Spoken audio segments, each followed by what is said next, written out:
Hello and welcome to Epistimona's podcast, the show that shows the everyday social science. I'm your host, Angel Palon. Epistimona's podcast.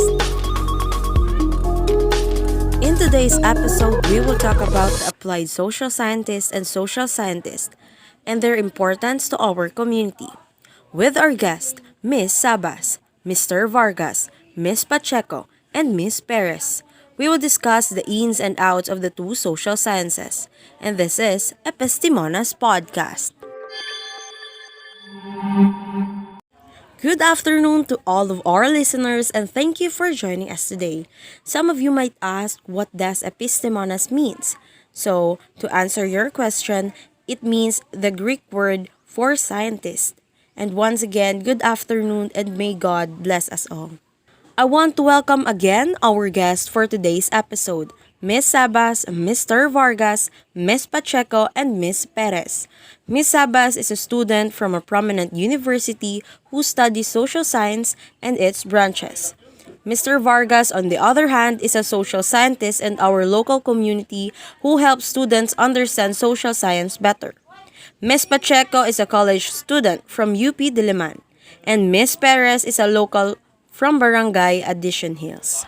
When we talk about applied social science and social science, we wonder if these two branches of science may help us better understand our society's structure and its history and such. Well, we're in luck because our guest speakers will answer these questions we have regarding applied social science and social science in our community. Without further ado, here's question number 1. Do you think social sciences practitioners and applied social science practitioners can be seen in our locality? Let's start with Ms. Sabas and the rest can also state their answers. Yes, because social science is a distinct and valuable form of service. Social science helps us understand ourselves, our relationship with others, and our relationships with the world. The insights that we provide change people's lives every day. For example, many public and private sector organizations use our wisdom to tackle a broad array of massive problems.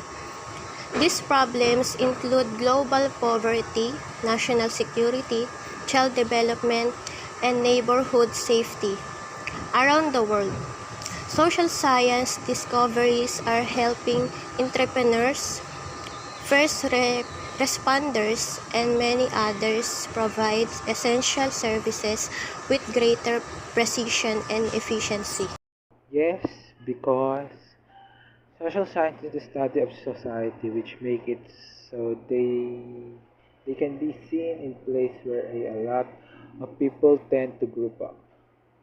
They try to observe the cultural differences and the behaviors of different individuals so that they can try to further advance in their studies and be able to approach other conclusions where when they're studying the human societies while applied social sciences are those academic social science disciplines profession and occupation which seek to us basic social science knowledge, particularly from sociology, economics, and political science, and, and to lesser extent, psychology, social psychology, and anthropology impact the daily lives of communities, organizations, and In my persons. opinion, yes.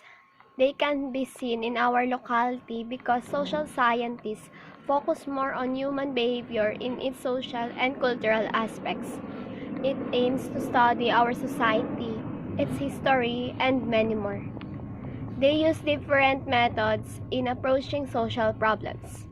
It has many branches that mainly cover the behavior of us humans in certain situations.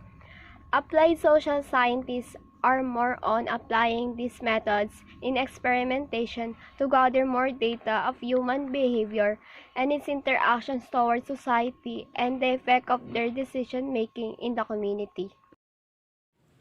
Wonderful answers! Now let's move on with the second discussion. What is their importance in our community. Strong communities are critical because they're often an essential source of social connection and a sense of belonging. Participating in a community bonded by attitudes, value, and goals is necessary to enjoy a fulfilling life. A group of people is the most fundamental or essential characteristic or elements of a community. Because without a group of people, we can't think of a community. When a group of people live together and share everyday life and bond by a strong sense of community, consciousness, at the moment a community is formed. The importance inside the community is the different studies of society and the applied social science that help our community grow over time. Even though we are already in the modern era, where almost everything surrounding us evolve into something we can rely upon forever. It doesn't diminish that we are still striving for improvement and a better version. Through this, we can ascend our understanding into the new ones by improving the different aspects of the community. This will be an open door for the next generation to continue our mission to enhance the community. The importance of social scientists is that they can make our community strong and more productive and be more efficient. It can also help us study human personalities, and it also gives us knowledge of how different individuals came to be and the factors that affected them to have that nature. The importance of social and applied social scientists in our community is that they can help us to make our community or country into a better and more efficient one for the sake of our next generation. And it can also teach us how to interact with others in the social world. And it can also influence policy. It can also develop networks, increase the government accountability, and promote democracy. Our discussion was undoubtedly long, but I hope everyone gained new knowledge about applied social science as well as social science and their importance to our community.